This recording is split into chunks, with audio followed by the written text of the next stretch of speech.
what's up everyone? So, it's been a minute, and I'm not being very good at making these videos.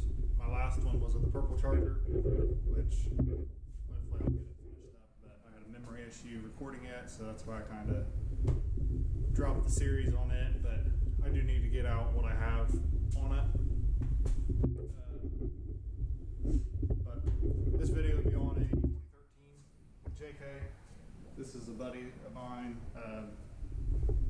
They brought it in about 4 months ago with an overheating issue, and then I checked everything out and put my coolant fill funnel on top of it, put some water in it. It had bubbles coming up through it, so it has a blown head gasket on it. At that point in time, it was right before winter. He didn't have the funds to do it, so we just put some of that bars. Head gasket stopped leaking it, and it's been running that way for, I bet we're on the 4th or 5th month. And honestly, as far as I know of, it's not really showing signs yet. But he got some money together, so we're gonna go and get that busted out. It has a little bit of a tick too, so we're gonna go ahead and put OEM Mopar lifters back in it too.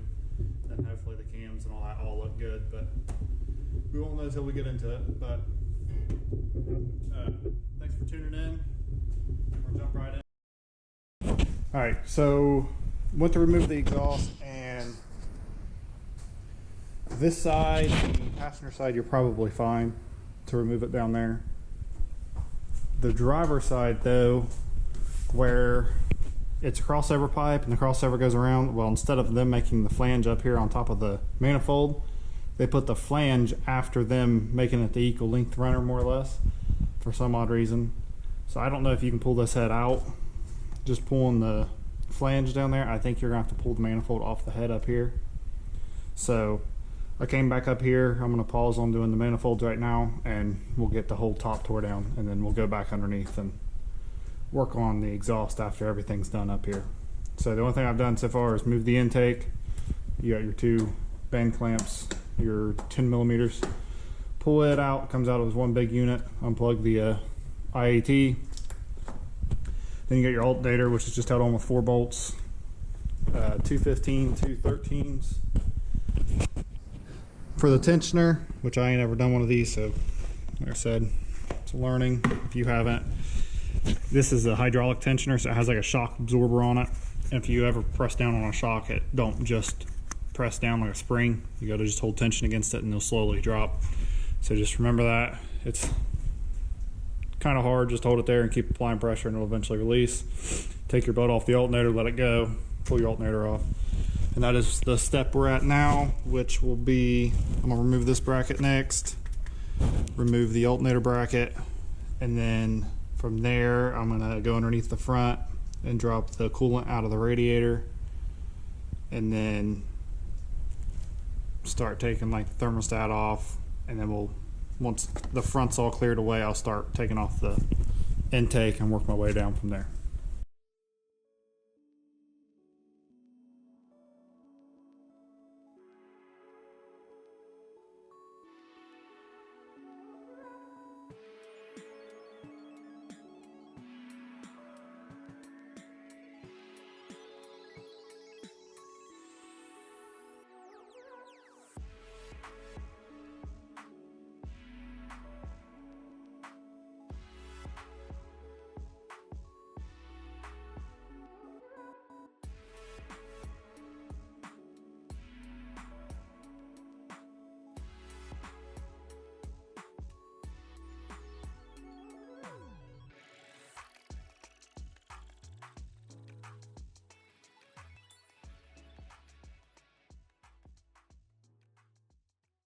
All right, so top end's pretty close. As you can see, we got all the front pretty much unbolted there. The water pump's still on it. We'll knock it off, which I really don't think you have to. You can keep it on and take the whole front cover off together, but I'm gonna have a new gasket for it anyway, so I'm gonna take it off so I can clean it all up and put a new gasket on it. Should have some bolts going up to the oil pan at the bottom that you'll have to get to. And then once you remove the valve covers, you'll have some bolts going down into the top of the timing cover here. There is bolts here to separate the manifold. I'm assuming they're just 4. These ones are going to spin off. I think honestly I'm better off to go down underneath, and I can cut the bolts at the flange on this side. This side over here, you're going to have to take them bolts out. So, I mean, as you can see in there, they're not going to be very fun to do. See down in there. But honestly, besides these bolts, the rest of it comes apart pretty easy. Alright, so we ended up getting the bolts out. As you can see, they're due for replacement. This is out of the manifold down here on this flange where it connects to the rest of the exhaust. These were rusted plumb out, so I wanted to replace those anyways because they were going to break eventually. But pretty sure they're supposed to be a 13 head. That one I had to smack an 11 onto, and the other one a 12 went onto it. But it's pretty sure it's supposed to be a 13 and a 15 nut on the top side. Now this side, we tore it down a little bit more, took the fender off of it, which made it way easier. So if you do that, you can get right in there. Let me get a light. Take this off, which is real simple. You have a plug bolt here, which is a 10 mil. You take it out, and it looks kind of funny, like this one here.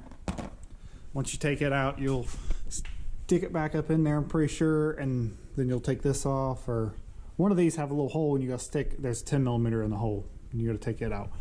But there's one there. You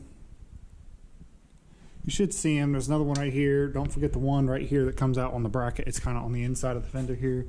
One right here. And then I think one right in this area. And there's a couple of pins.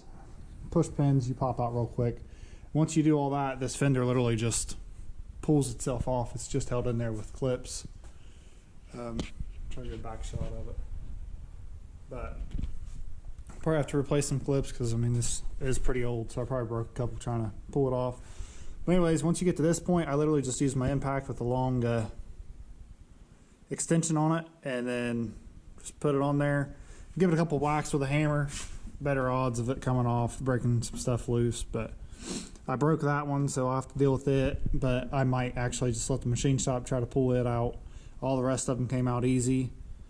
You can impact these 3 here, but the one down below in here, you'll have to go up from underneath with a wrench.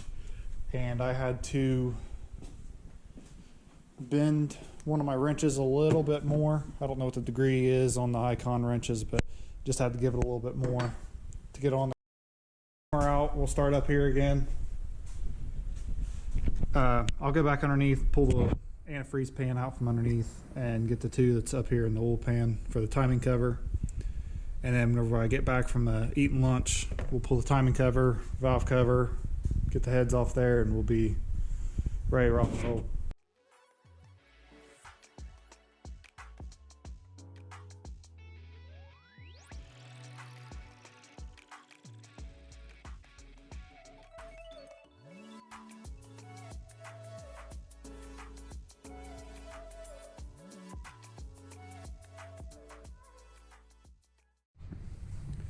Alright, so passenger side head is off. Took way longer than I was hoping for. As we make a mess here on the ground, there's a knock sensor on the back side of the head. Unplug that before pulling it off, preferably.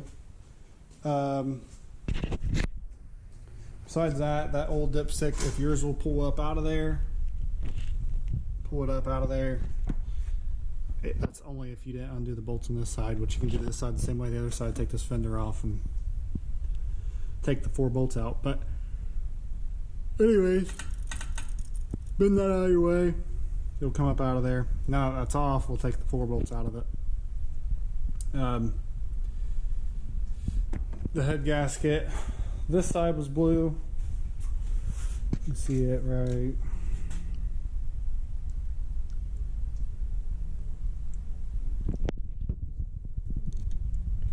There you can see where the material there clogged it up, but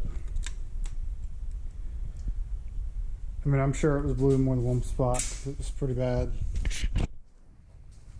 But now we'll gotta figure out how to get these timing chains off the driver's side, because even though all the bolts are out of the guides, for some odd reason it's not loosening up the chain where you can pull the guide out. So figure that out yet, and then that side will be a little easier. We're gonna take the AC compressor off of it still, but once that's off, it'll be ready to rock and roll. We'll prep this side, cover it up, so it's ready to go.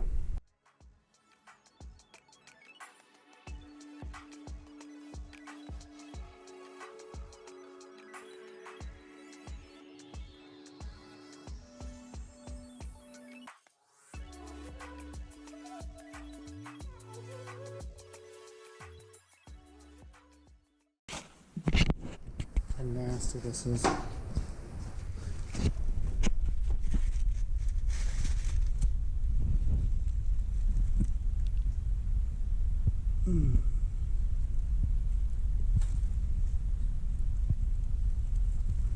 I don't think they were doing their oil changes on time.